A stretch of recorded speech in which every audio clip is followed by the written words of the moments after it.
We'll say this is, Hello. Hello, is this Mr. Granger? Yes? Who is this, I please? just visited Jimmy in jail, and we had a long talk. I see now that he's been telling me the truth all along about what a son of a bitch Zach was. Ruby, what? Just try to calm down. Exactly. You used against us. Ruby, all I ask of you in court is that you tell the truth. Truth? What the hell is truth? All you lawyers know how to do is twist the truth and turn it into lies. Why can't everybody just leave us alone? So she turned against us. Couple thoughts on that. Hello. This is Yvonne Barnes. With whom am I speaking, please? Granger here. Hello, Miss Barnes. How are you? Mr. Granger, regarding our interview. Yes?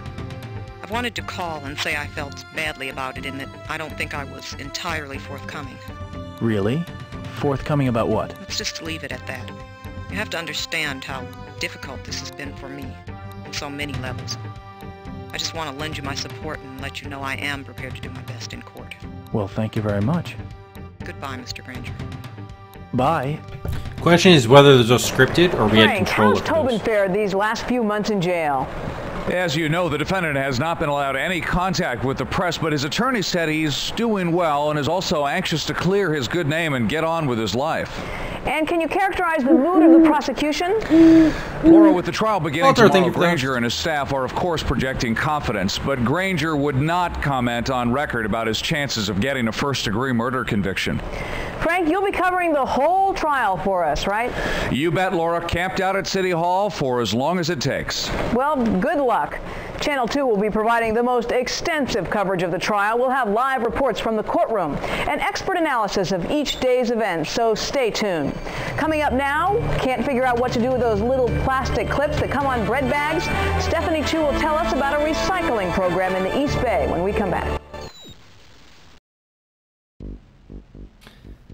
Yeah, okay, another call. Hello. Hi, Mr. Granger. This is Frank Somerville. I'm covering the trial for Channel 2. I know you don't want to make a public statement, but I was wondering if you'd care to comment. It'll be entirely off the record on what you think your chances are on the murder charge.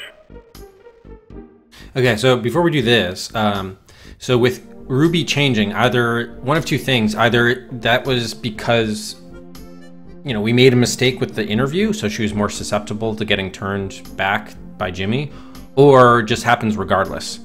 I think it's probably, I'm going to assume it happens regardless, which means we have to treat her as more of a hostile witness in court, which means I'd rather save her for last, because if I get enough evidence already from the other two witnesses, Simon and Yvonne, we could more like paint her into a corner based on those facts with the jury. So I think I'm going to handle her last. And this is also kind of from Yvonne. It's sort of a curveball, but whatever. Just like we save scum the pre-trial interviews, we'll also have to save scum the, you know, in-court line of questioning. Just the way it's going to have to go. So as far as predicting the verdict, let's go confident. Let's go. We're going to say we're going to get first degree. Frank, I'm happy to tell you that I'm supremely confident we'll win this case. We'll get a verdict in the first degree. Or I'll buy you and Laura dinner. That's chutzpah. I wish you luck tomorrow. See ya. Chutzpah. I do like all the Yiddishisms that are being thrown in here. This case was commenced by the people of the state of California against the defendant, James Henry Tobin. The state is charging him with grand theft and murder in the first degree. He's off the record, Gavo, off the record. The defendant has pleaded not guilty to each charge. Now, ladies and gentlemen of the jury, the defendant is presumed innocent until the contrary is proved. But the effect of this is only to place upon the state the burden of proving him guilty beyond a reasonable doubt. You will decide no issue in this case until you have heard all of the evidence, instructions of law, and the arguments.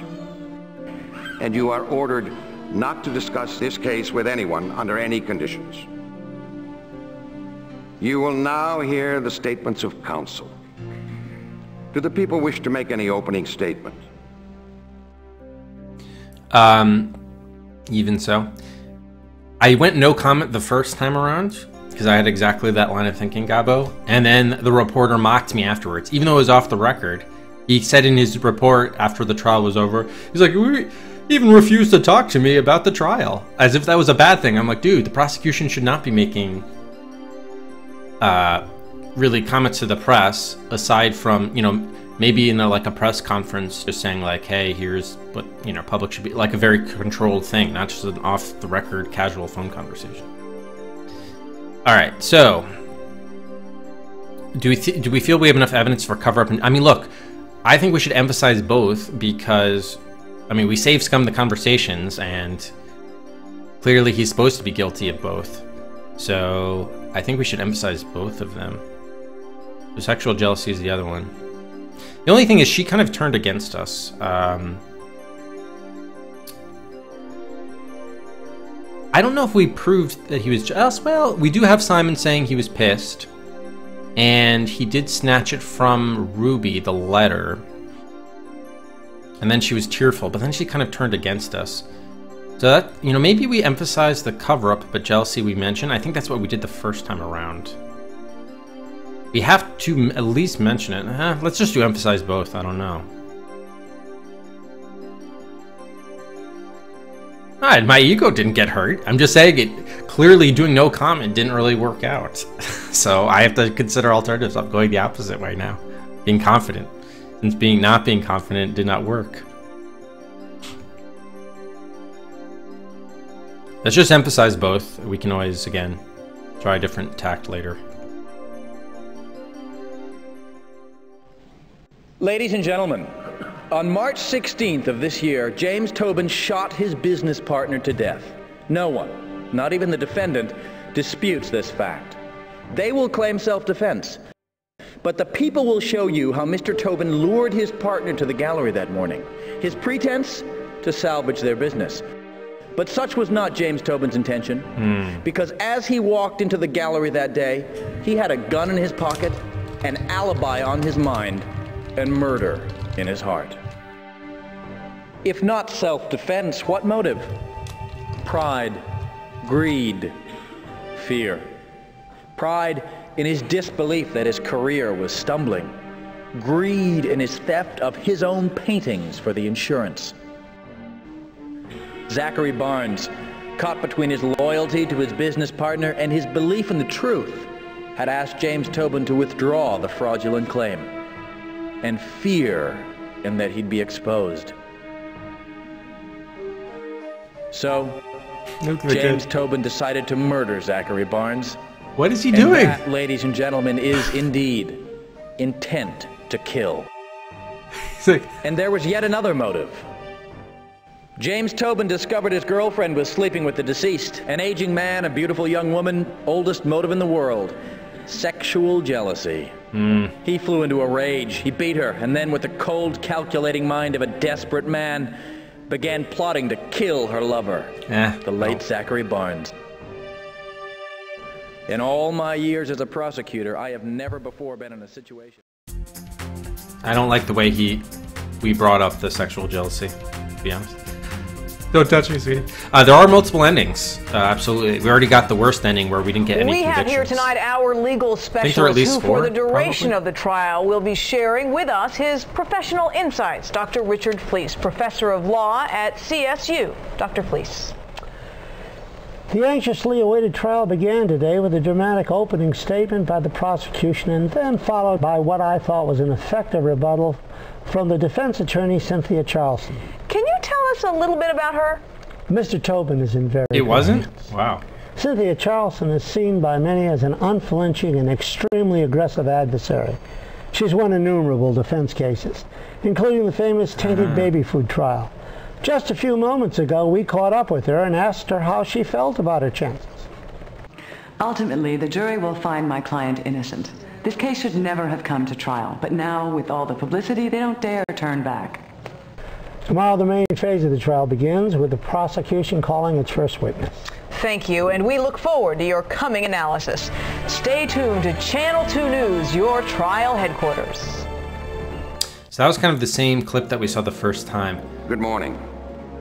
Will the prosecution please call its first witness? I'm starting to think... because maybe the correct thing to do is the art motive is really the predominant factor and the sexual jealousy. Maybe there's no way to actually prove that based on the evidence and the line of questioning. So we'll see how we'll play this out, but I'm starting to think it's quite possible that you have to emphasize the art theft cover-up, and then don't mention at all sexual jealousy. It's possible, because I don't think we got enough information to really... We have enough information to suggest that it was a contributing factor, but I don't know if we can necessarily prove it. Hey, not call. Oh, wow. Came in late. Damn. Is it an email notification? All right, so let's start with Yvonne, who's our most friendly witness. The problem with her is... Let's do another save here. Oops. Actually, we'll do trial wit. Yeah, we'll do trial witnesses save for that. Issue with Yvonne was she has this curveball. Please raise your right hand. She wasn't forthcoming. Do you swear to tell the truth, the whole truth, and nothing but the truth, so help you God? Was misleading or something? I do. Please be seated. All right, so we'll start with art theft here. I made this note here. I don't think we did enough based on the opening statement that Tobin arranged that meeting to talk about the business with Barnes. I don't think we did enough with that. Anyway, we'll see. So art theft is first. Oh, browser notification. Oh, interesting. Yeah, I don't know how those work. I'm not signed up for them myself. Oh, I think when it comes on the top right. Are they normally they're normally faster, right? Did you witness an argument between your husband and the defendant Tuesday before the murder? Yes. I walked into the gallery and Tobin was yelling at my husband. There was a wooden chair broken between them. What did James Tobin say to your husband? He was yelling, "If you go public with this insurance fraud, it'll be the end of the gallery." Zach responded, "The gallery will survive." And Tobin moved forward and pointed his finger in his face and yelled, "The gallery may survive, but you won't." And then? I stepped between them. I wanted to get Zach out of there.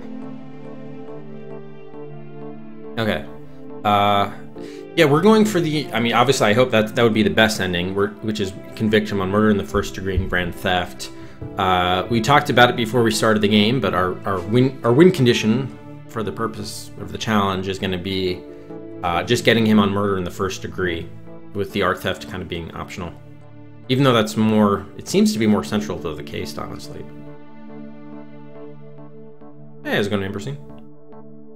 So because the game is called In the First Degree, that's what we're really striving for. The art theft is just the bonus. All right. So let's get a Yvonne save here. I guess we'll do...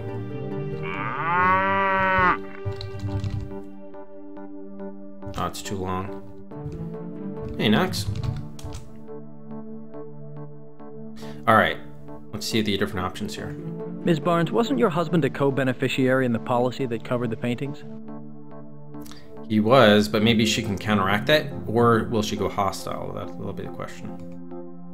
Was the gallery alarm system functioning at the time of the theft? Do you have any idea why the defendant might have threatened your husband's life? That seems like a natural follow-up. Let's go with the motive first. Objection, speculative and conclusory. Question withdrawn. Nope, that did not Ms. work. Barnes, did you and your husband ever discuss the argument you just described? Yes, that evening when we returned home. What, if anything, did your husband say about the theft of the paintings? He said that Tobin himself had arranged for the paintings to be stolen so he could collect on the insurance. Did your husband say he was going to the authorities with this information? Yes. Did he ever tell you if he made his intentions clear to the defendant? Yes. He said that's what started the argument.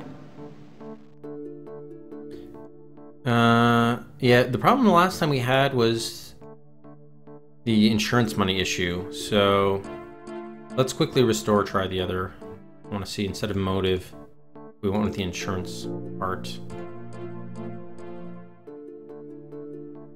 Let's do Zach's role. Ms. Barnes, wasn't your husband a co-beneficiary in the policy that covered the paintings? Yes. What was the amount of money he was due to receive? I'm not sure, but I resent this line of questioning. Ms. Barnes, please. All that's left is his good name. Now you want to ruin that? I'll withdraw the question. All right, so, yeah, that did not go well, but we still need to, well, let's actually try our finances. Was the gallery a financial success? Oh, absolutely. It was one of the most successful small galleries on the West Coast. Had it been profitable recently? No. Why? James Tobin, completely against everyone's advice, changed his style of painting. His last show didn't sell well, and that created a cash flow problem for Zachary. Wasn't this crisis so serious that your late husband feared losing the business? I suppose.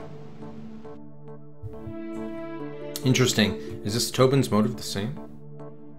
According to the insurance policy, what was the dollar amount to be paid to the defendant if the paintings were damaged or stolen?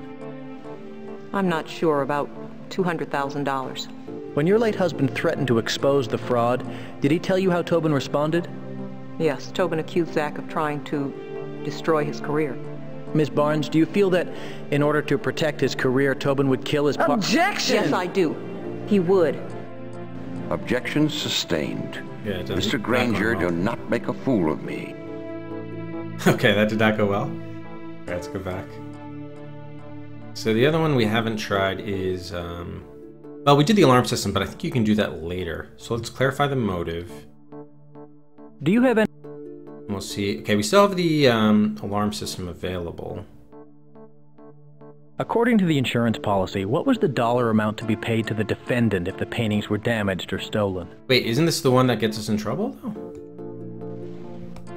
Yes. Okay, so don't follow up on the motive. All right, so go from, we'll try Tobin's motive alarm system. Do you have any idea why the defendant might have... Was the gallery alarm system functioning at the time of the theft? No, it had been turned off. At whose direction? James Tobin's. Did the defendant give you a reason? Yes. He said it had been going off sporadically without warning. He said we should turn it off until we could get it fixed. Was it ever checked out? Oh yes, immediately after the theft I called. The repair woman said she had worked on it and couldn't get it to malfunction once. I still have her paperwork. Well, the follow-up, that's the same thing. It doesn't look like we have great options here, so maybe we didn't do a good job with the pre-trial interview, I don't know. According to the insurance policy, what was the dollar amount to be paid to the defendant if the paintings were damaged or stolen? I'm not sure, about $200,000. When your late husband threatened to expose the fraud, did he tell you how Tobin responded? Yes, Tobin accused Zach of trying to destroy his career. Ms. Barnes, do you feel that in order to protect his career, Tobin would kill his... Objection! Yes, I do. He would. Objection. Yeah, so that doesn't work out well. What if we start with the alarm system? Was the gallery alarm system functioning at the time of the theft? No, it had been turned off. At whose direction? James Tobin's. Did the defendant give you a reason? Yes. He said it had been going off sporadically without warning. It's the same thing. Okay, so the alarm system just seems like, yeah, that's just a good thing to have, but it doesn't seem like it matters. The order, I mean. Ms. Barnes, wasn't your husband a co-beneficiary in the policy that covered the paintings? That pisses her off. Man, it really doesn't seem like we have a great option. Do you have any idea why the defendant might have threatened your husband's life? All right, let's leave this for now. We'll come back to this. I don't know whether the options change depending, like, if we start with crime scene, then do we unlock a new option in art theft? Like, I don't know. On the morning of March 13th at approximately 9 a.m., you and Ms. Garcia left the gallery to go to a meeting, is that correct? Yes. And the two of you returned early because the meeting was canceled? Postponed, correct. And Ms. Garcia dropped you off and went to park the car? Yes, I was about a block away in the alley behind the gallery. Please describe for the jury what you saw at that point. I saw James Tobin outside the back door of the gallery jimmying it with a crowbar. He saw me coming, so he went back in. Objection, speculation. Sustained. Could you see what he was wearing? Yes, he was wearing a black t-shirt with the gallery logo on back. Okay. In your initial interview, you told Inspector Looper that Tobin also had a yellow bundle. Can you tell me what that bundle actually was? What happened next? Well, we definitely got better with the shirt with this interview before, so maybe she'll be able to say what the shirt was. Or it could be like too speculative. Let's see. In your initial interview, you told Inspector Looper that Tobin also had a yellow bundle. Can you tell me what that bundle actually was? I'm out of patience, Mr. Granger. No, damn. Limit your questions to what the witness saw. The jury will draw the conclusions. All right, fair enough, fair enough. We want to follow up.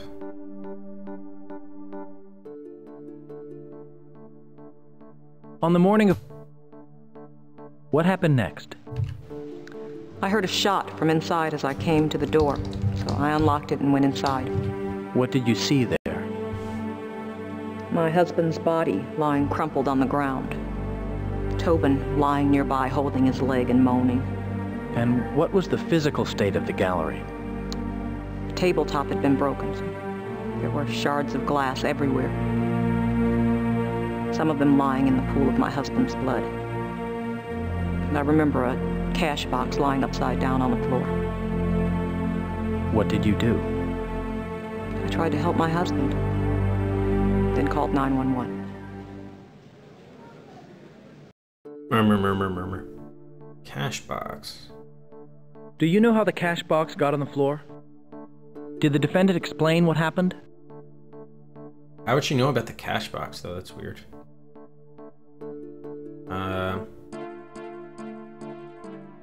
That's probably about the struggle. The defendant explaining her doesn't seem like... Why would he explain anything? Let's go with cash box. Do you know how the cash box got on the floor? Yes, Tobin must have put it there to make it look like there was... Objection! This is ridiculous. Once again, I must admonish the witness to limit her testimony to things actually observed. Okay, yeah, that did not work out well. Don't ask about the cash box.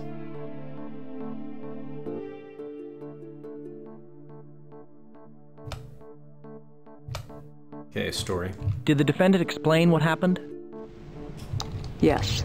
As soon as I opened the door and saw Zach, Tobin started explaining about the fight he and Zach had had, about how the table got broken and how he got shot. Did he explain why the cash box was on the floor?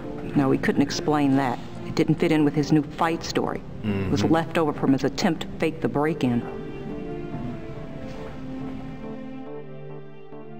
I mean, there's not much... It's very short. I'm surprised that so few questions on the crime scene. You really only have... That's really it. Like, it can't go better than that. So we must not have done a good job in the pretrial interview. That's my conclusion there. All right, let's ask about the gun. And so quickly. I mean, it puts the onus on Tobin to explain what happened, but I don't think he even gets called as a witness. Miss Barnes, did you have knowledge of any firearms kept on the premises of the Barnes Gallery? Yes, the one that killed my husband. Was this your gun? No, I borrowed it from my husband's cousin, Daryl. A Vietnamese woman across the way was attacked, and I felt I needed it for protection. Yeah, Did you discuss this with your husband? Yes, he became quite upset and insisted that we take it down to the gallery for safekeeping. Did he tell you where he put it? Yes, in his office desk in a drawer. Okay, that's fine. The other options are here. Could you explain again why you felt it necessary to borrow a gun? If it pleases the court, I would like to read a few lines from Inspector Looper's interrogation of the defendant, Mr. Tobin, conducted on the afternoon of the murder. Could be promising. Do you understand what's at stake in this trial? That seems to challenge her unnecessarily. Yes, I am using the low latency. Indeed. I hope it's low on your end. Yeah, there's a ton of alternative paths. Does that mean there are a ton of endings? Pagel? Hey, Arctic. How's it going? Good morning. The transcript sounds like it could be interesting. Let's go with that. Although, what's the story again? Could you explain again why you felt it necessary to borrow a gun? I think it's less about her reasons for getting the gun. It's more so about establishing that Tobin took the gun. So let's go with the transcript. If it pleases the court, I would like to read a few lines from Inspector Looper's interrogation of the defendant, Mr. Tobin, conducted on the afternoon of the murder. The defense objects. How is this possibly relevant? Your Honor, it reflects on the witness's understanding of the significance of the line of questioning and therefore her motive to tell the truth. All right, objection overruled. I read from page 15 of the transcript wherein the defendant says, quote, Zach had a scheme going with the art insurance. He was trying to get me to go along, but I wouldn't. So he was afraid he'd lose his little gallery and have to rely 100% on his wife's career. Ultimately, he was a real loser. I'm telling you, Zach brought the gun. Zach tried to kill me in cold blood. Unquote.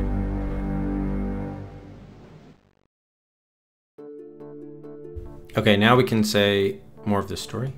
Could you explain again why you felt it necessary to borrow a gun? Do you understand what's at stake in this trial? Okay, it's freaky. Yeah, I can understand that. Okay. It's a good thing, though. It's a good thing. Brave new world we have to get used to. Okay, so standard endings, but yeah, there's a lot of there are a lot of pitfalls. That's why I have to save scum this, because if we didn't save scum this, like, and you just went through everything, like, because there are so many interviews and you can so easily get trapped and it's not very clear. In some cases, it's very clear what a bad choice is, but in many cases, it's a little unforeseen. So it's pretty much necessary. Let's go more of the story. Could you explain again why you felt it necessary to borrow a gun? I was terrified by the amount of crime in this city. I got frightened and acted irrationally. Believe me, I regret it now. But hindsight is 20/20.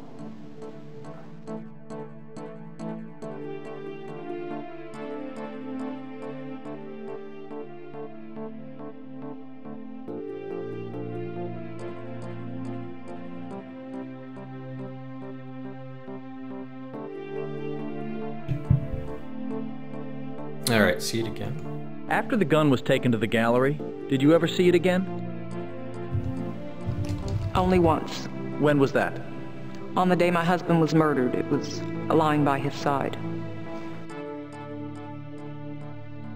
No. Let's try one more different line.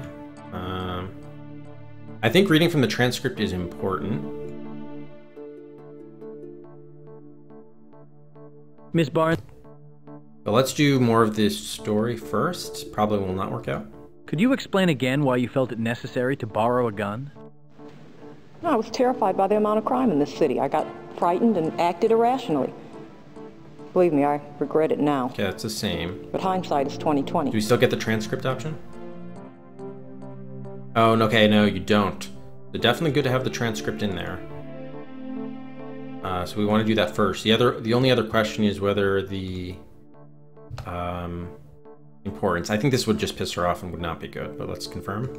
Do you understand what's at stake in this trial? Counselor, do not patronize me. Yes, I do. Do you understand that the defendant in this case admits he killed Mr. Barnes? Yes, but I do. What's at stake here likely revolves around who brought the weapon to the murder site? I understand.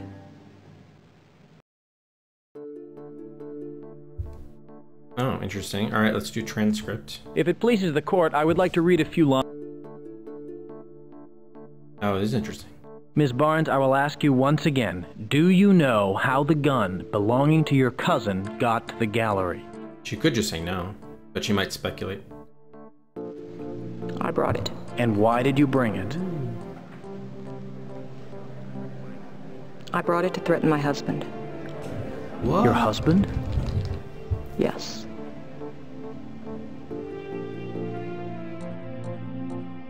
Explain. So this must be what she referred to when she said she wasn't entirely forthcoming with us in the interview. This was the revelation we needed to get. This is hold on, I just missed what the actually I guess it doesn't matter. Go to explain. Could you tell us why you intended to threaten your husband? I found out he'd been sleeping with Ruby. He'd written her a letter on the computer and I came across it accidentally. Did you speak to him about it? Not at first. Zachary's cousin, Daryl, the police officer, he and his family were on Hawaii on vacation, and we'd been watching the place for them, so I went over there to be alone. What did you do there? I called Zach. He denied everything. He'd never lied to me before. So I got a gun. I got the gun that Daryl kept in the cedar box under his bed. I don't know what I plan to do with it. Shoot myself, shoot Zach. Oh. Whatever. Whatever. When I got home, Zach was staring down into his lunch. I remember a bowl of tomato soup. Tomatoes, and good a soup. cheese sandwich. Good combination. It's a solid lunch.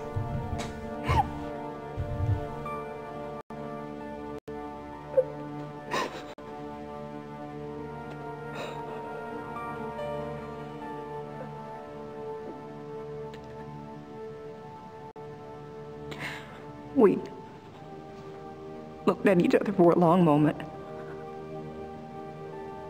And then we both burst into tears. We talked for hours. I don't know if I'd ever felt closer to him. Then I remembered the gun and told him about it. What was his reaction? He couldn't believe it.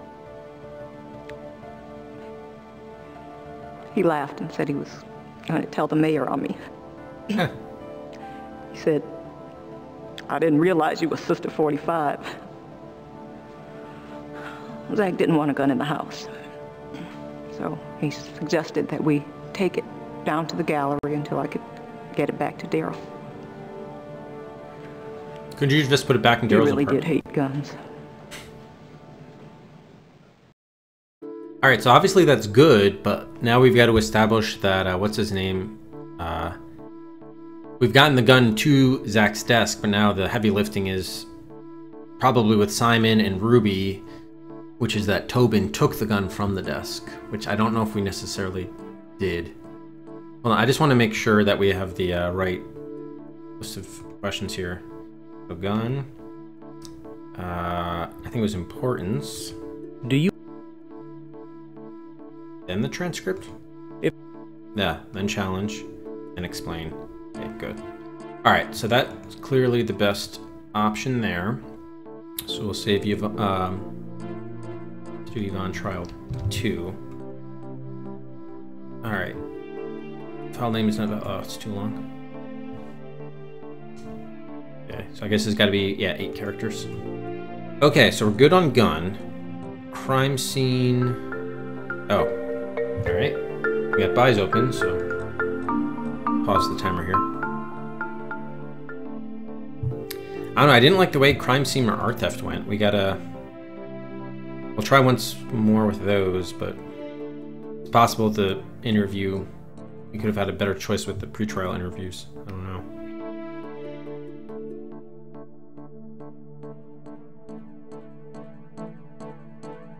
Alright. If anyone wants to make any buys, now's your chance.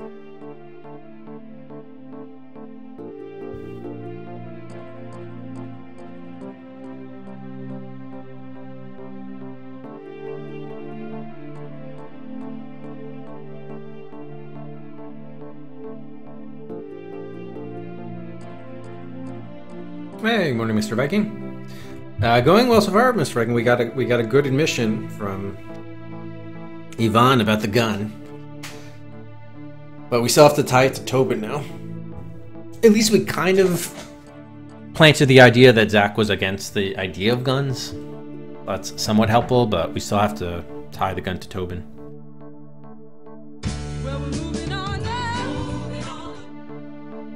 Alright, Mr. Viking, 3 for Larry 3. Adds to its snake lead over King's Quest 4. Top of the raffle queue.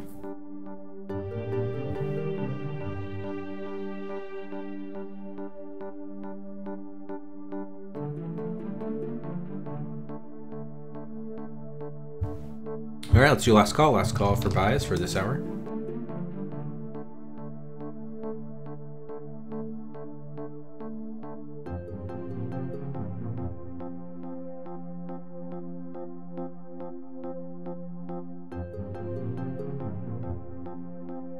All right.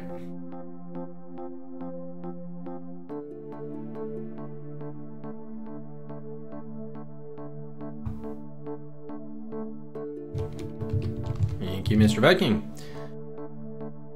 All right, so we'll resume the timer. So we like the way gun went. Crime scene, I think we did do it one way, but we weren't like thrilled about it. On the morning of March 13th. Sure, it was definitely wrong, so we need follow-up. And then Cashbox was definitely wrong, so we want story, but that's really it. So that kind of sucked, but we don't have any other options right here. So I think that's because it could be because we didn't uncover enough during the interview, the pre-trial interview. All right, so we're back to art theft. We did fight, alarm. Wait, fight? How do I fight here? Let's try this one again. Ms. Barnes, wasn't your husband a co-beneficiary in the policy that covered the paintings? Do you have any idea why the defendant might have threatened your husband's life? Was the gallery alarm system functioning at the time? So I think we can do alarm because it doesn't affect the other two. Is that correct? Explore Zach's role. I think that was the initial one, yeah. All right, so let's just do alarm first to get it out of the way, but then we'll try Zach's role. The crime scene tab. Yeah, that would be a spoiler. Yeah, please, yep. Don't tell about that.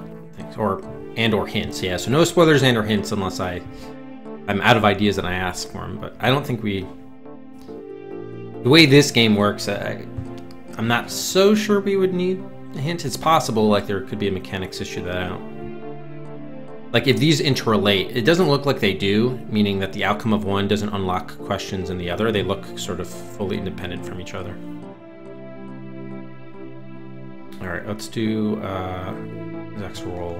Ms. Barnes, wasn't your husband a co-beneficiary in the policy? So it kind of gets her pissed off, but...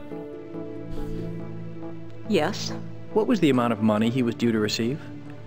I'm not sure, but I resent this line of questioning. Ms. Barnes, please. All that's left is his good name. Now you want to ruin that? I'll withdraw the question.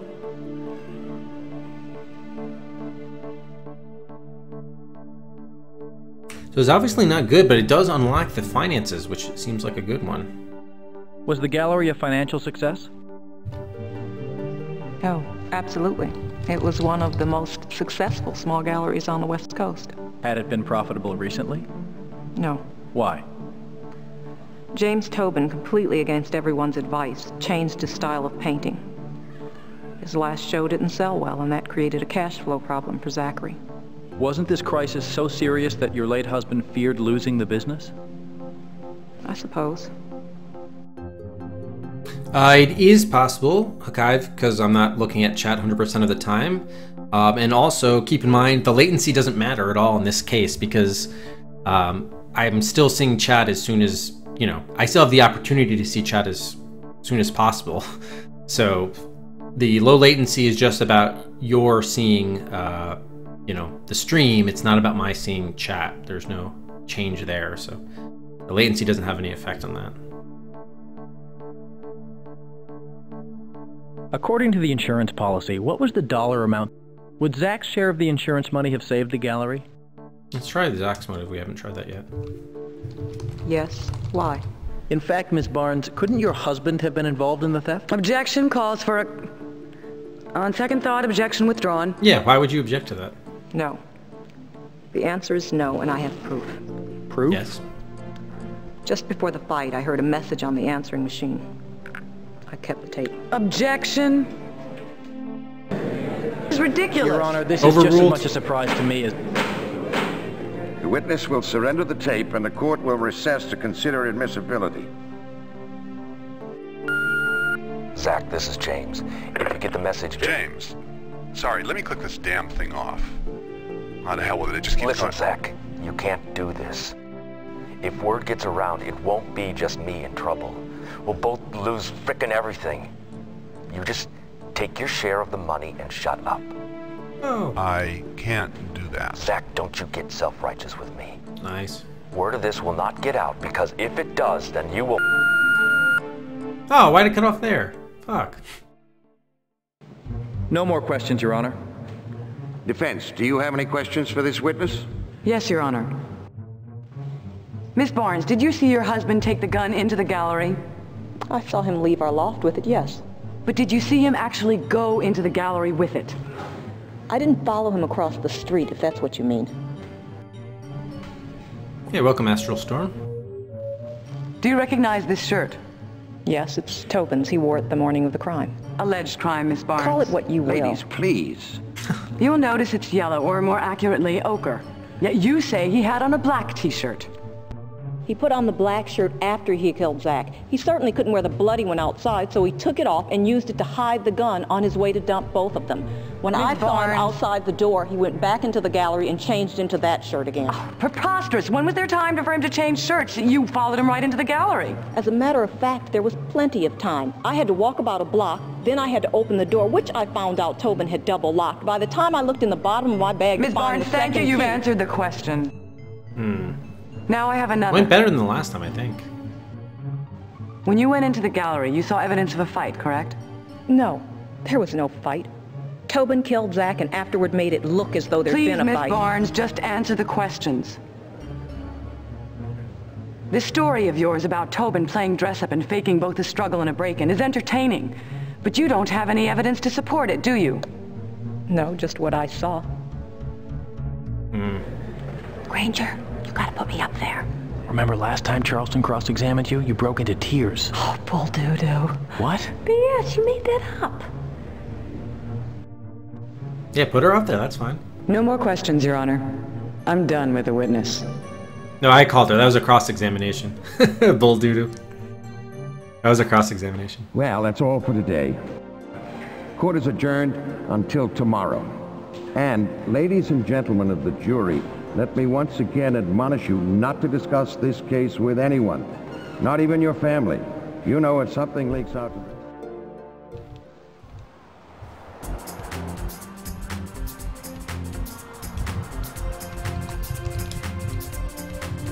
Yeah, definitely did. In the first, the first round. I understand it was a day of surprises at the trial, Frank. You bet it was. The widow and mayor's press secretary, Miss Yvonne Barnes, dropped a bombshell when she produced a sensational tape of the accused actually threatening her husband. Had it been entered into evidence? No, it came as a complete surprise. She had apparently been keeping this phone message a secret because it implicated her husband as well as Tobin in an art theft scam. Why did she produce it at all? Hard to say, Laura, but I think the prosecutor was able to convince her that if she held anything back, her husband's murderer might walk. So she spilled everything.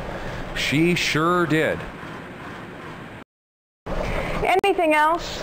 Through extremely skilled examination by the prosecution, Ms. Barnes was coached into telling a riveting story of how the defendant tried to cover up the alleged murder by faking a break-in. This might help with a first-degree conviction, correct? It certainly could, because it implies premeditation. Indeed. Thank you, Frank. We are joined by Channel 2's own legal expert, Dr. Fleece. In your assessment, how did it go today? Granger displayed an extraordinary display of legal acumen and courtroom skills in getting Yvonne Barnes to admit that she was the one who brought the murder weapon to the murder scene. I saw 12 jurors' jaws drop. Thank you, Dick.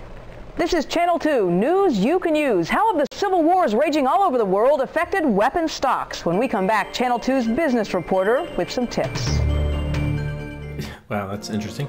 All right, so that I don't think that could. Does the prosecution wish to call another witness? We definitely do. I don't think that could have gone much better. So let's save. And let's also. Oh yeah, I've been lax in giving Cedric. So we got 2 huge admissions, and the other thing went reasonably well. So let's give 2 apiece for the big draw drops, and then 1 for like a decent crime scene one. We'll get 5 Cedrics there. I still wasn't thrilled about the way that the shirt went, because she was a little bit too speculative with that, like in her responses, Yvonne, but how else is it going to go, I guess? I don't know. All right, so let's we're going to start with Simon now. Simon trial.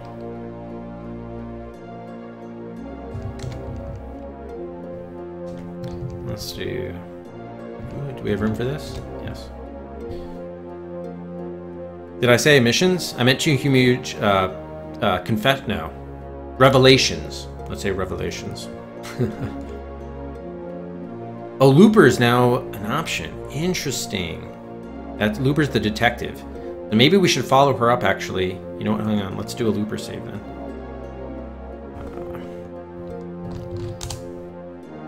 I know we had a Looper option here. And nothing but the truth, so help you God? I do. Please be seated. Okay, broken table. So this is cool. So this will give credence to the break-in part of this. Whoops. And I don't think the other two really comment on the crime scene because they weren't really involved with that. So that's fine. In other words, I don't think we need to wait to call her later. Did you find a broken glass tabletop near the body? Yes. Did the defendant say how it got broken? Yes. He told me that he crashed into the table with his leg before Zach was shot as they were struggling for the gun. Was the position of the shards of glass consistent with that story? No. There were fragments of the table all over the ground and a few on the victim, but there was no glass under the victim's body. Therefore, the table was broken after Zach hit the ground. Can't argue with that. Hey, welcome, Dropsy. Is the position of the glass consistent with the table being broken by the impact of Zach's body as he fell after being shot? Didn't we just talk about that? Is the position of the glass consistent with the defendant intentionally breaking the table after Mr. Barnes was lying dead on the floor? Yeah, let's go that. Yeah, let's go Tobin.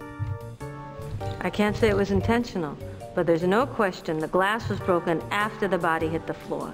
Was there any evidence that indicated the table was broken as part of a struggle? No. There was no evidence of a struggle. That's good. Let's just confirm. I think that's absolutely right, but let's just make sure. One we want. We'll just see how poorly the other one goes.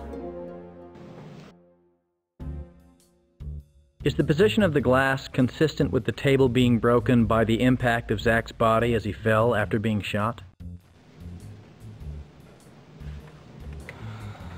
I'm not sure.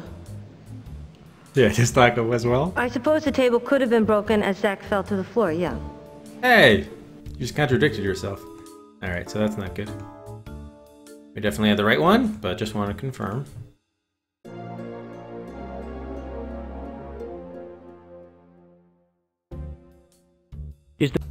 Okay, crowbar. Your Honor, would the bailiff please show the witness People's Evidence 17 and 18? Yeah, she does. Inspector Looper, can you tell the jury where you found item number 17? This crowbar we found in the back room of the gallery on top of a red toolbox. And number 18? This door jamb we took off the back entrance to the gallery. How old were the marks on the jamb when you first observed them? Very new. There were still paint flakes from the jamb on the ground. Would you insert the crowbar into the door jamb? My pleasure. It's a match. And did you find the defendant's fingerprints on the crowbar? All over it. Boom. All right, let's get a save in here.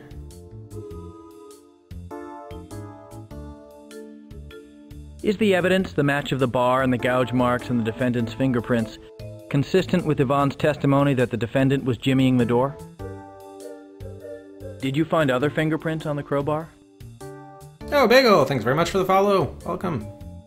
Appreciate it, Bagel. What was this again? Did you find other fingerprints on the crowbar? I don't know how that would be helpful. Probably not. I think the evidence is the one we want because we want to connect it. Let's just see what she says. I'm interested. I think it's connect the evidence, but let's see. Yes, there were a few from Simon and a few from Zach, but that only makes sense because they work there. But the overlays, the prints on top, were from the defendant. Interesting. Then we no can't more connect. questions, Your Honor. Defense, do you have any questions for this witness? Yes, Your Honor. And La Do you have Sabella, any thank you for incentive to that see follow. my client go to jail? Objection. What relevance? No, that's okay. Yes. I like to see justice done. When was the last time you had a promotion? Uh-oh. 5 years ago. I was promoted to inspector. The department has an incentive system for detectives based on the number of convictions, correct? Objection. Sustained. No more questions, Your Honor.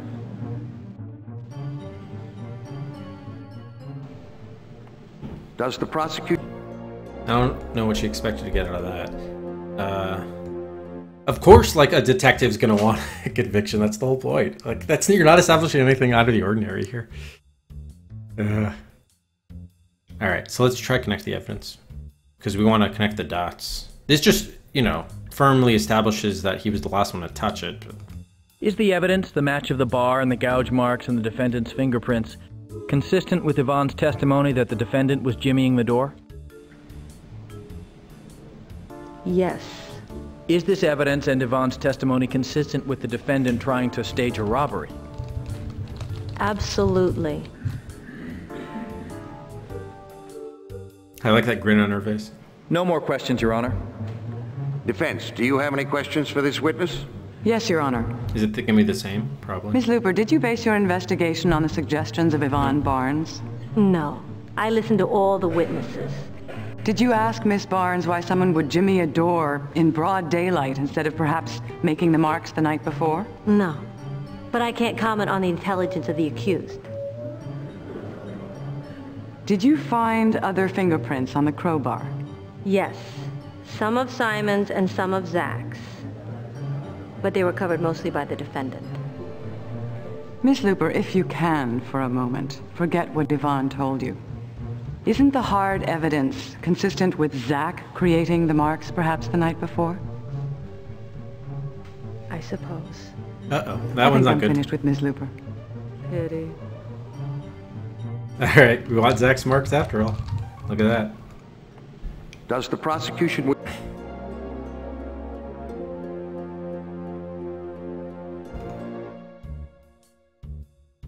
Or prints. Did you find other fingerprints on the crowbar?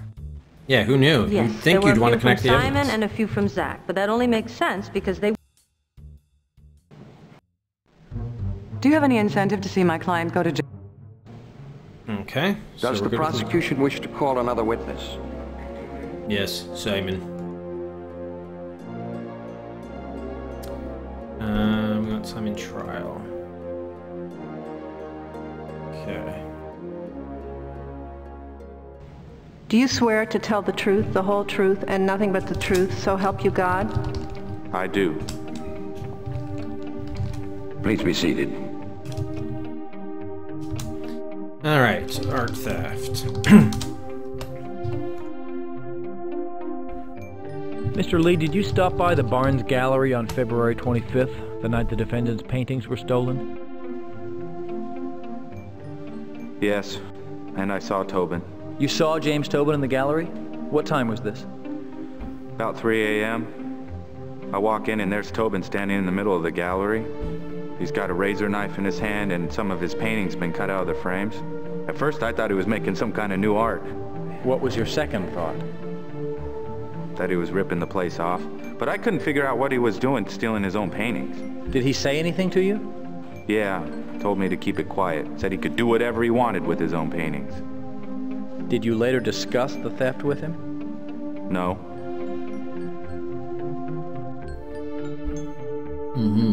Yeah, so, by the way, gave out a Cedric there for the successful Looper line of questioning.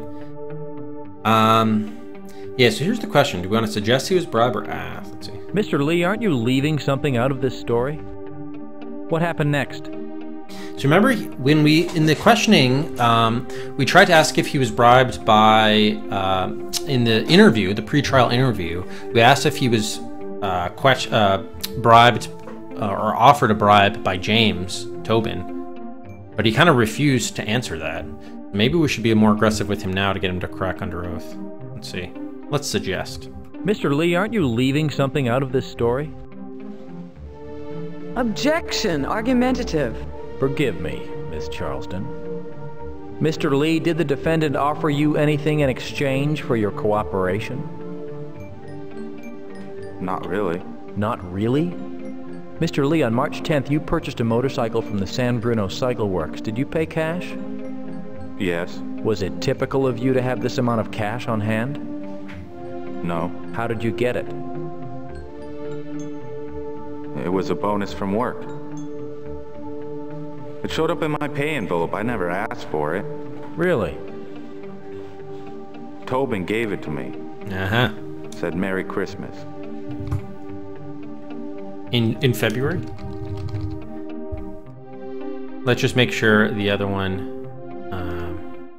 I think the first time around we did that one, the ask if he was bribed. I don't think it worked out well. What happened next?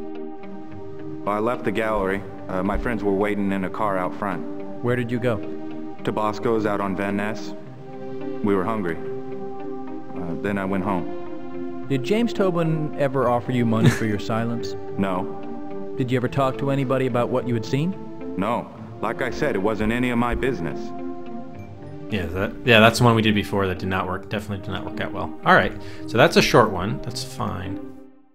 Unless, again, I think we could have done a better job with the pre-trial interview of him, I think. Okay, so we'll save here again. All right, so that's a short line of questioning. Let's move on to the gun. Did anyone at any time keep a gun on the premises of the Barnes Gallery? Yes. It's a Santa for fraud. Zachary Barnes had one. In a drawer in his office, locked up. Had a big fat barrel. What color was it? Silver. Do you remember any other identifying detail? Yes, it had Smith & Wesson stamped on the barrel. I remember I was at work that night and I saw him from across the room. And he unsnapped his briefcase and slid a pistol into his drawer and locked it. Did you tell the defendant about the gun? No. Did you ever see that gun again? No, never. Okay, I don't think he took the gun. Let's see, friendship with Tom. Did you just take the gun to the defendant? When you saw Zachary in his office holding the gun, was he about as far away from you as I am now? Oh yeah, okay, you can call that into question. Prior to the murder, did you consider yourself friends with James Tobin? Let's go consistency. When you saw Zachary in his office holding the gun, was he about as far away from you as I am now? I don't know, maybe a little further. And you never saw the gun again? No. What kind of chewing gum is this? I don't know. I don't remember which one has the blue pack. It's Beeman's, Mr. Lee. Good old-fashioned brand. Now, you couldn't read the bold, oversized type on this package. How could you possibly read Smith & Wesson on a gun from across the room? I don't know. Would you like to reconsider your statement that you never saw the gun again? Yes, please reconsider. Prior to the murder, did you consider yourself friends with James Tobin? So we probably need to accuse him of telling Tobin. I'm going to ask you again, Mr. Lee. Did you go back and take a second look at the gun in the deceased's office?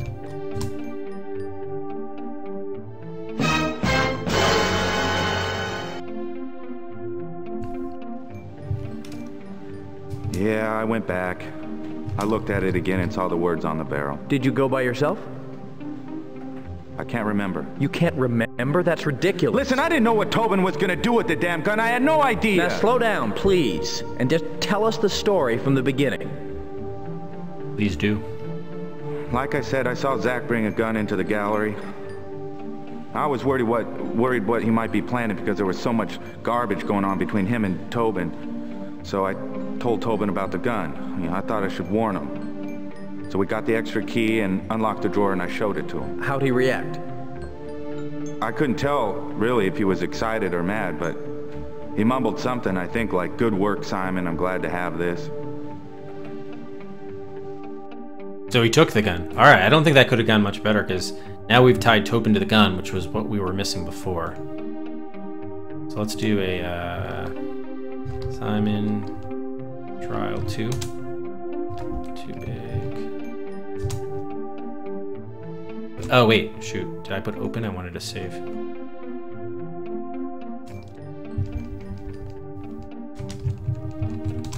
Just in case. All right. Wait, Bagel, were you here yesterday for the first trial? Yeah, I know. No, not done with witness. Jeez. All right, letter. Oh, lurking. Nice. Did you ever hear the defendant mention the affair between Zachary Barnes and Ruby Garcia? Yeah, I heard him and Ruby. When was this? A couple days before the murder. They were in their apartment, upstairs from the gallery where I was. But I wouldn't call it a conversation. James was yelling his head off at Ruby. What did he say?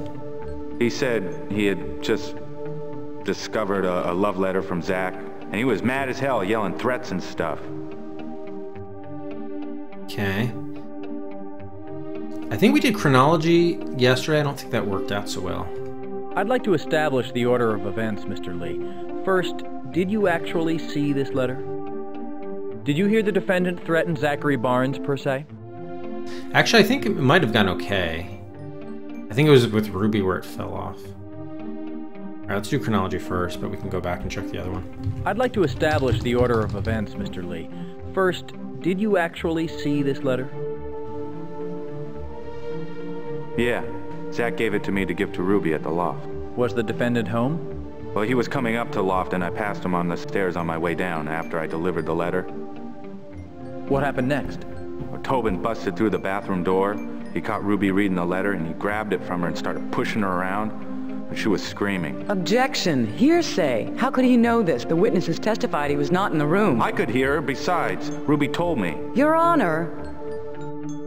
The witness will confine himself to answering questions. She asked a question. Questions from the examining attorney. And he will not be a wise guy in my court. Wise guy. Did you happen to open the letter and read it? So what happened after the argument? Did you happen to open the letter and read it? I glanced at it. Why? Because I was looking out for my boss. Well, we were friends, and I was a little paranoid what Zach might be up to. Okay. Well, why does it matter if you told Tobin about the letter? We know Tobin took the letter. Did you tell the defendant about the contents of the letter? Oh, that gives him maybe motivation. So what happened after the argument? Still Tobin. Did you tell the defendant about the contents of the letter? Yeah, I told him, but I wish I didn't. When did you tell him? Right after I gave Ruby the letter when I ran into him on the staircase. And what happened next? He went into the loft and he and Ruby started fighting. Did you see the defendant again that day? Yeah. About a half hour later downstairs when he put a hole in the wall with his fist and cleared everything off his desk, including a new vase of flowers. It broke. He say anything? Yeah, he said Zachary was a real bastard to be getting it on with Ruby and he was gonna make him very sorry. Mm-hmm. You ask what he meant by that? You crazy? No more questions, Your Honor. Defense, do you have any questions for this witness? Yes, Your Honor. Cross-examination goes. Did you ever see Mr. Tobin in possession of a gun that Zachary Barnes kept in his office? Charles, thanks very much for the follow. Did Mr. Barnes ever mention the gun was missing from its drawer? No. So Zachary Barnes was the last person in possession of the weapon? I don't know. Like I said, the last time I saw the gun was on Tuesday when I showed it to James. It was weird. I remember he touched me on the shoulder, and when I think about it, it gives me a chill. A chill? Yeah. I realized I gave Tobin what he needed. A way to kill Zach. What about that, attorney? Mr. Lee, on the night that you delivered the deceased's letter to Ms. Garcia, did you actually see her and James Tobin quarreling? No, but I heard him. You were one story below. Could you actually make out the substance of their conversation? Well, James was yelling pretty loud. But could you decipher his exact words? I could decipher that he was out of control. Quiet down, please. She's kind of shutting up now. I'm done with the witness. This seems to have gone fairly well. Court is adjourned. See what the legal analysis is.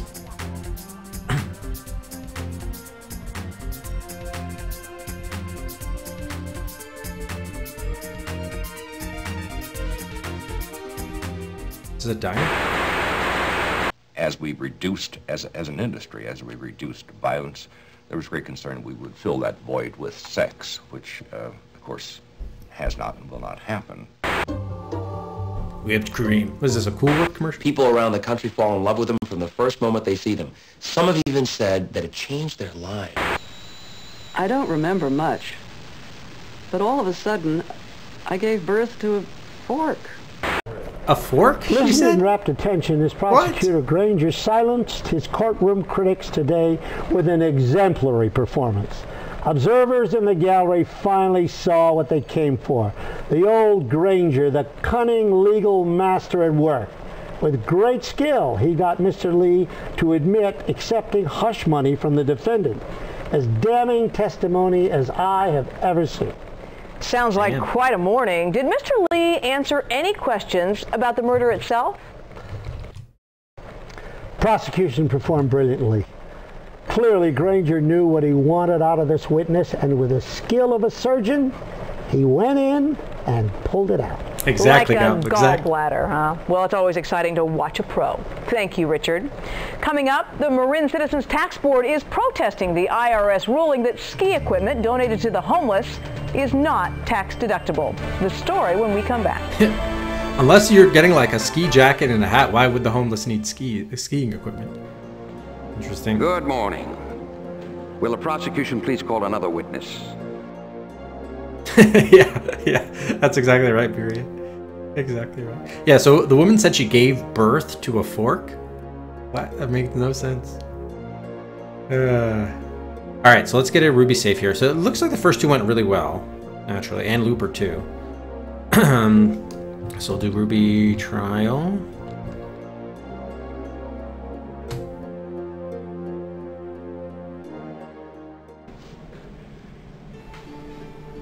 Please raise your right hand. Do you swear to tell the truth, the whole truth, and nothing but the truth, so help you God? Well, I am safe, Scott. I do. Please be seated. Alright, so we're going to start off with art theft. Where were you on the night the defendant's paintings were stolen from the Barnes Gallery? I came home from school about 6. Jimmy seemed a little nervous. Did the defendant leave the loft after dinner? No. He went into the studio, and we ended up in bed at about 11. Do you recall the defendant leaving the bedroom at any point during the night? Yes. At what time? At about 3 o'clock in the morning. I woke up. Jimmy was coming in the bedroom door, and he had street clothes on. He had one of those wool, like, navy caps on. Yeah, I know that. I know it's supposed to be sensational. It's just weird. You'd expect her to say, "Oh, I gave birth to an alien, not a fork." All right, so remember with Ruby, the pre-trial interview with her went really well. But then we got that phone call while we were driving around in which she said, like, she talked to Jimmy in jail and then she was, like, turning back against us. So I'm expecting there to be some, like, tricky moment here with this examination. Well, she wouldn't know if Tobin stole the paintings. The fact is, he was downstairs stealing his own paintings, correct? Yeah, how would she know that? Did the defendant explain to you what he was doing? Yeah, wandering around, fully dressed in the middle of the night? I'd rather place the doubt there. He said he heard a noise downstairs and went to investigate. Did he tell you what he found? He said he didn't find anything. No? When did you come to learn the paintings were stolen? The next morning.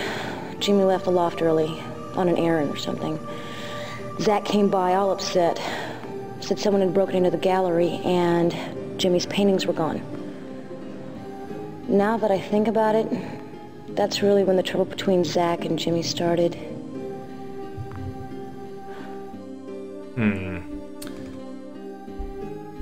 What else did Zachary say? The fact is, he was downstairs stealing his own paintings, correct? let's go Zach's story. What else did Zachary say? Well, first I told him what had happened the night before. How Jimmy had heard a noise and went downstairs to investigate. Well, I thought that the thief had hung out and hid until Jimmy left. Did Zach respond? Zach was suspicious. He goes to me, "What a stunt. Jimmy will never get away with this." It seems good.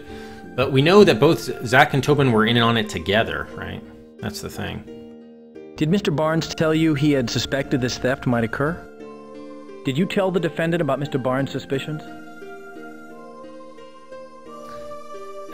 Both seem okay. Let's do another save here.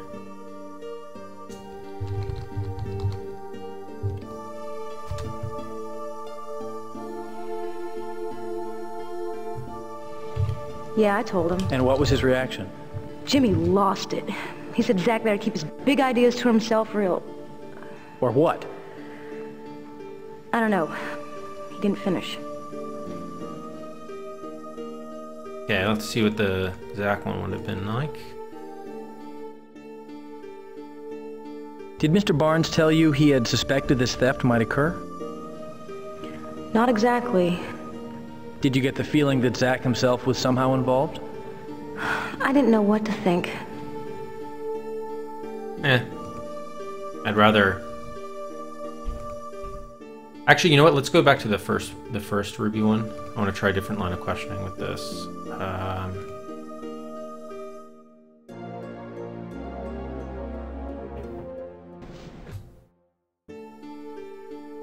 Okay, this is definitely not going to work. Stole the paintings. The fact is, he was downstairs stealing his own paintings, correct? I have no way of really knowing that. Objection. Exactly. Sustained. Terrible. One question and done. As expected.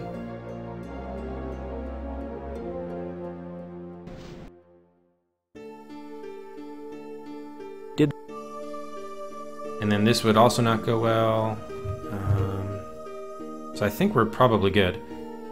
The fact is, he was downstairs stealing his own paintings, correct? I have no way of really knowing that. Objection. Yeah. Okay.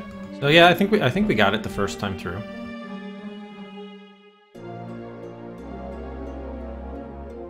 So we'll do an updated save here.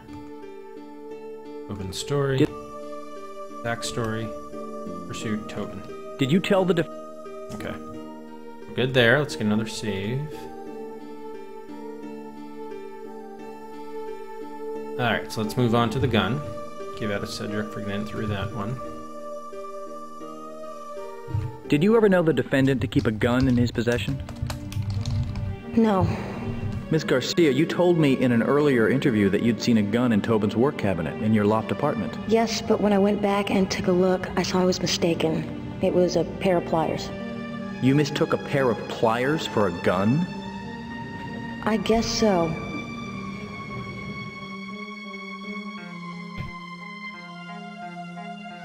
So you never saw a gun in the residence? No. Or knew about one? No. Or heard the defendant? I told you, no.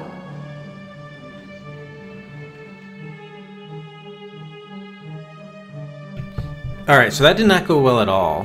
And we didn't have any other options. So probably we bungled her pre-trial interview. But maybe we come at her... Well, we don't have cross. I don't know if the testimony from Simon and Yvonne is enough to counteract that. There's no other option, huh? Weird. Let's do the... I guess what we'll do... Why don't we do Zach first and we'll come back to the gun. Ms. Garcia, did you have an affair with the late Zachary Barnes? Would the bailiff please give the witness evidence labeled Peoples 23, which was obtained from the computer of the late Zachary Barnes? So I'm guessing slept with Zach. She might just deny it. I'm not sure. Let's try slept first then. Ms. Garcia, did you have an affair with the late Zachary Barnes? Yes, but it was just a one-night stand. Okay. So that's fine. We still keep the letter. Upon learning of the affair, did the defendant make threats against Zach? Let's do the letter first. Would the bailiff please give the witness evidence labeled Peoples 23, which was obtained from the computer of the late Zachary Barnes?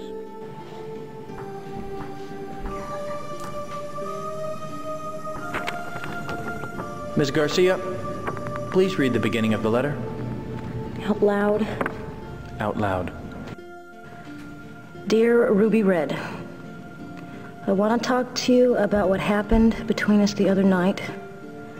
The feelings are so strong, I can't think of anything else. Okay. So there's a whole thing about the threats, but I think the question is, can we say that? Did the defendant threaten the deceased because of the letter? She's not going to know that. I think we need to do, did she read it before? Ms. Garcia, did you ever get to read this letter before? No. Please tell the jury why. 'Cause music. Jimmy took it before I could read it. Okay. Why don't you keep reading? Please continue reading the letter. Ruby, I don't know what to believe anymore, but I've decided the least I could do is tell the truth. What I've told you then was true. I have very deep feelings for you. All right? I love you. I've said it. Please continue. But what we did last night was not right. I love my wife, Yvonne. We shouldn't have allowed things to go as far as they did. I don't know how I'll face her. And it's not fair to Jimmy either. He's made some mistakes, but deep down he's a good guy. And finally, Ruby, what should be important to you is your own work. Because it's good, and it can get lost in all this mess. Capiche? Capiche. Zach? Who puts capiche in writing? Capiche. Yeah, the problem is I don't think the one line of questioning has any influence on the other. Please speak up if you can. I lied. I've been lying.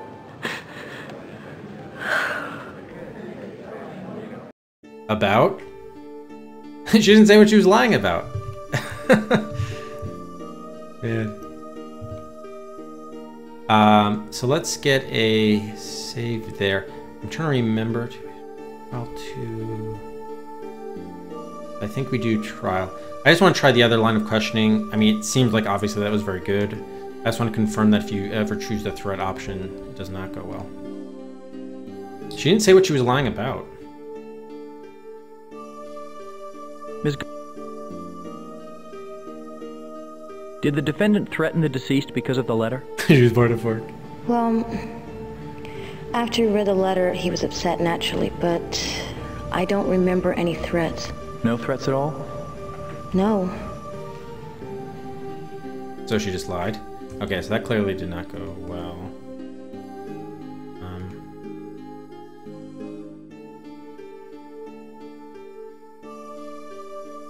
Let's go letter first.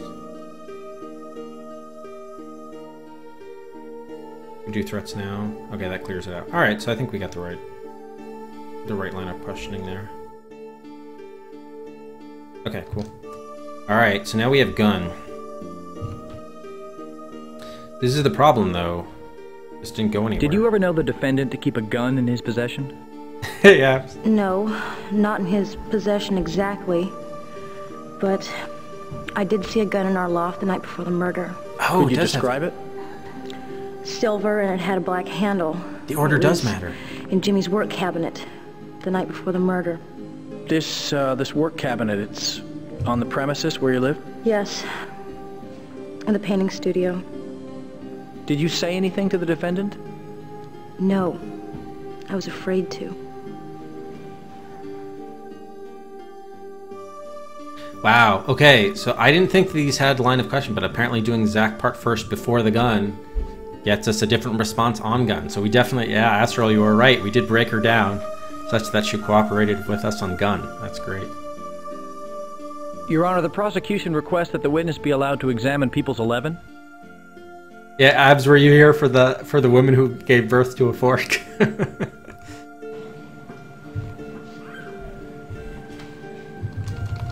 Is this the weapon you saw in the defendant's work cabinet? Hey, Muff. That's it. I recognize it because of the insignia and the tape on the back of the gun. I should have talked about it. I was just too afraid. All right, sounds good to me. All right, I think the one line of questioning that didn't go great was the, which one was it? I think there was one of the ones with Yvonne, which I wasn't like thrilled about. But I think the rest of the case went so well, I can't imagine we don't get a conviction on this. I mean, I really hope that's the case. All right, so let's do another save here. Definitely, that was very good with the gun. All right, so we're done with witness. Actually, wait a minute. We don't have anything else to ask her, so of course I'm done with her.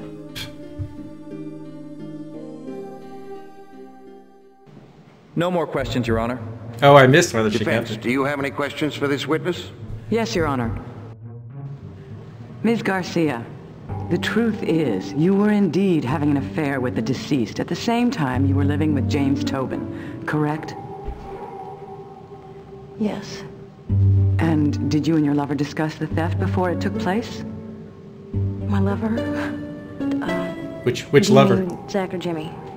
You tell me, which one was it? I don't understand the question. I'll withdraw. Ms. Garcia, isn't it true that you and Zachary Barnes planned to run off with the insurance money after James Tobin's paintings were stolen? Objection. Sustain. No more questions, Your Honor. Ah, she has no rebuttal for that. Well, that's all for today. The witness may step down.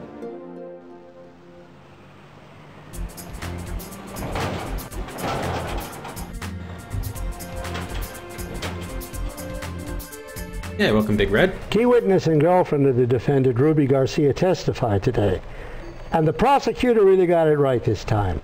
The crafty court fox was back in form as he had the witness read a love letter from the man her boyfriend is accused of murdering. Crafty court fox. The jury was jolted, and there wasn't a dry eye in the house, as Ms. Garcia abandoned allegiances to the defendant by admitting that she saw the murder weapon on his person the night before the murder. Sounds like a soap opera. No, this is real. It's like great. Will the prosecution please call another witness? That was a great response.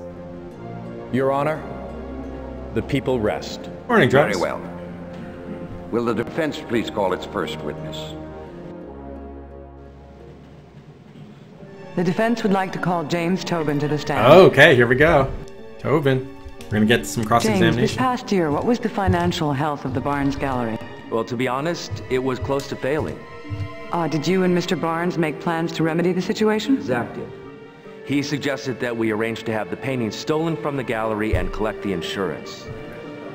Did you go along? At first I did. We worked very hard to create the gallery. It was our lives. So one night I went in and I cut the paintings from the frames, and Zach had the canvases destroyed. And what happened next? Well, a few days later, I changed my mind. My conscience bothered me. It wouldn't let up. So I told Zach that we simply had to withdraw the claim.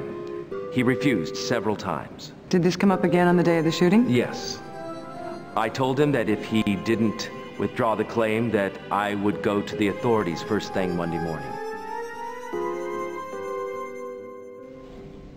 Had Zachary Barnes ever threatened you with bodily harm? Several times. Earlier in that same week, in fact, he had threatened to kill me. James, were you aware that Zachary had been keeping a gun in his office drawer at the Barnes Gallery? Yes. Simon told me. He also told me that Zachary had planned to use it against me, so I went down to his desk and I removed the gun. I put it in my work closet upstairs where I store my paints. Did you bring that gun to the meeting between yourself and the deceased that morning? I did. Why? I was afraid. And I had a right to be afraid. Because right there, as soon as I mentioned the theft, Zach yanked open the office drawer, looking for the gun.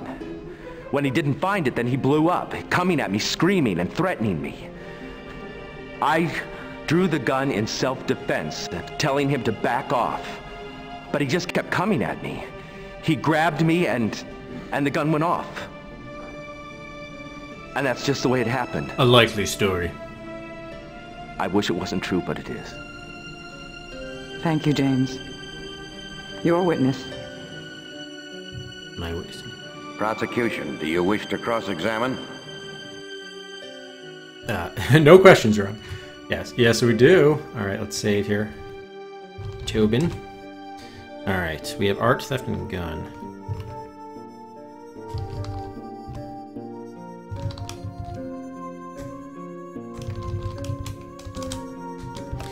Okay, so uses art theft story of the phone message. You let Mr. Barnes talk you into destroying your own work? On Sunday, March 11th, you made a telephone call to Zachary Barnes, correct? This is the message... Is this the message he told us about? Or is this the one that she played, that Yvonne played?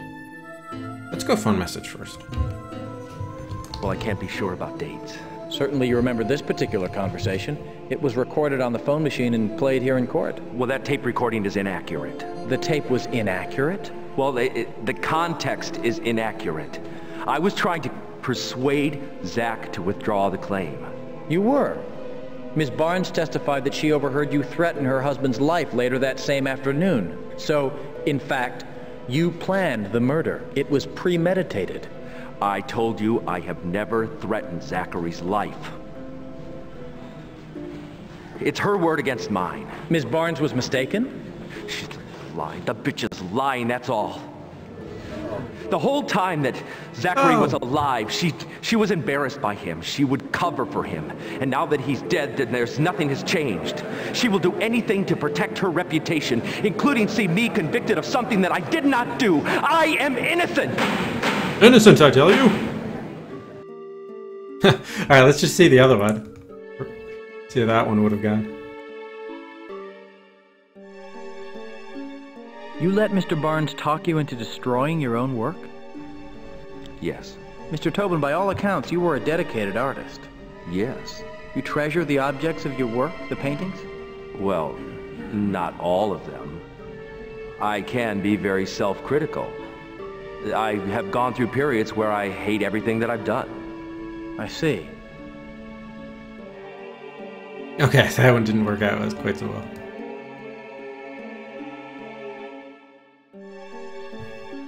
On Sunday...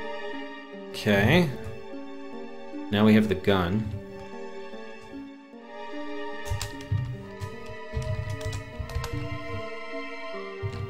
Welcome enough, Jet. Accuse him of murder or examine the fight details? Probably the fight details first, then the murder. At the crime scene itself, you told Inspector Looper that Zachary had shot you in the leg. Why did you change your story later? Mr. Tobin, you admit bringing the gun to the gallery? Let's do fight details first. Sure. Yes. This is a new story for you, is it not? Yes, I guess so. And where did you get this gun? I already told you I got it from the drawer in Zach's desk. Simon Lee mentioned this top drawer was locked. How'd you get in? Well, I knew that the key was kept behind the mirror in the bathroom. It's the kind of drawer that locks automatically when you close it. Then how come you yanked it open? You've got to go get the key and unlock it? Yes. In your most recent version of what happened, you said Zach went to the gun drawer and yanked it open, scaring you. Yes. What did he do? Run into the bathroom, get the key, run back, insert it into the lock? Maybe he reached down into the bottom drawer, or maybe he had the key all along. All I know is that I was scared and that I thought that he was reaching for the gun. I thought you had the gun. Well, no. No, yes. No. Why are you trying to trap me? Can't you see that he's trying to trap me? You trapped yourself, sir.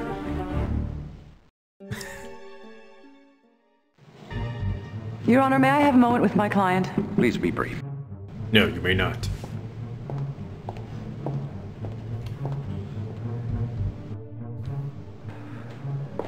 James, you gotta calm down. I can't take much more of this. Just take it easy. Just do it as you rehearsed. Everything will be Everybody's fine. turning against Don't me worry here. about it. Your Honor, my client is ready.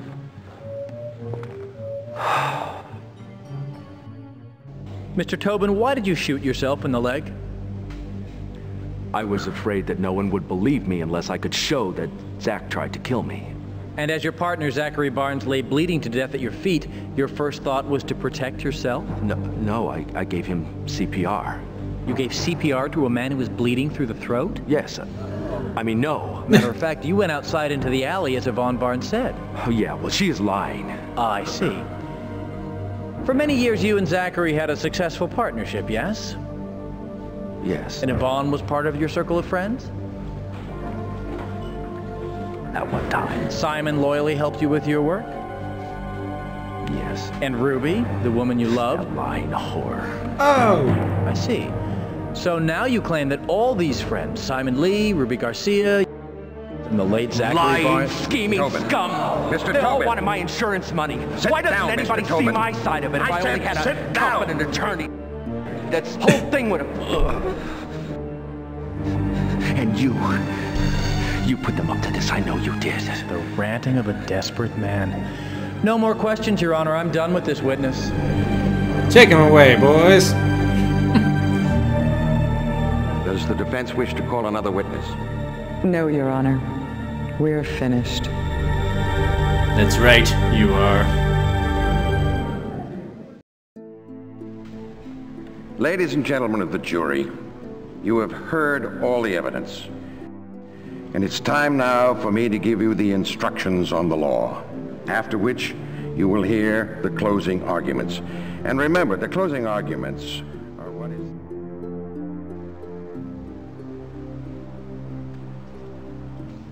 They made you talk, yes. Would have gone away with it too if it hadn't been for you meddling kids. There has been an important development in the Tobin trial. We go live to City Hall. Just a few moments ago, the jury finally returned. They are looking very haggard after 9 days of deliberation. Word is they have reached a unanimous decision. The judge is now querying the foreperson, who will then hand over the verdict to the clerk of the court.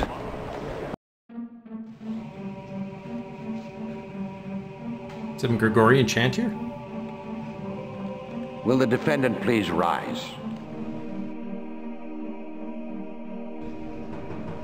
Clerk, read the verdict. On the charge of grand theft, the jury finds the defendant guilty. Yes. On the charge of murder, the jury finds the defendant guilty of murder in the first degree. First degree. Bam.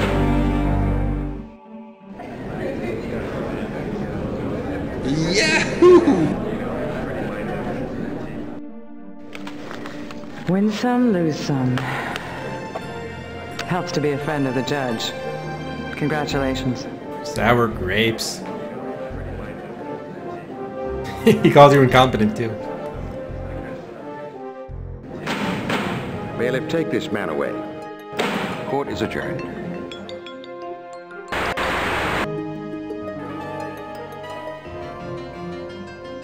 In the vast expanse... All of them were packing up their tents and moving on. The city was well served by its prosecutor. I felt all along that Granger, in spite of occasional hesitations, would get a first, and he did. You've really hung in there yourself, Frank. Any closing thoughts? Relief, Laura. That's all. Well, good work. This concludes Channel 2's coverage of the Tobin murder trial. We'll be right back with sports. No talk about the food at the courthouse? Channel 2 presents next Thursday at 8 the made-for-TV movie more shocking than the headlines it's based on, The Tobin Trial, starring Tori Gray as the grieving widow Yvonne, Blake Ramsey in the title role as the homicidal artist, and Patricia Williams as Ruby, torn between passion and loyalty for the accused. Critics have called this a shocking ride through the boudoirs and courtrooms of the world's most mysterious city. They did a TV movie in a week? They produced it? All right, there it is. The end. After 5 hours and 38 minutes. In the first degree, murder in the first degree has been proven. James Tobin has been sent away. We never heard his sentence. I wonder whether he got life. Perhaps the death penalty, who knows? I'll have to find out. His attorney was humiliated, and so was he. Oh, no. Sorry, we can't. No buys. the timer, yeah, that ended up being quite bad timing there. But yeah, it was a fun game. Yeah, you know better than that, Akago. Come on. It was definitely a fun game. Obviously, it was a little bit easy because you could save scum pretty easily.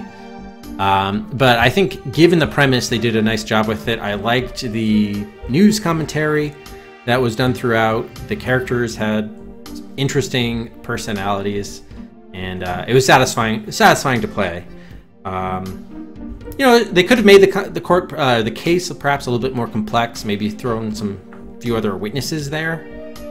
Because like the crime scene in particular, I thought there could have been a little bit more to that, but all in all, it was pretty good. I don't know whether there was more.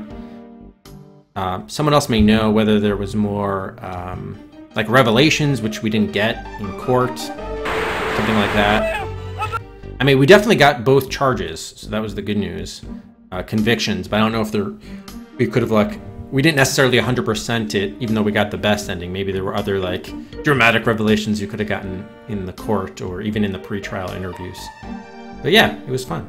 So thanks again, Silo, for the pick. It was a perfect trial. Really? Okay, thanks, Big.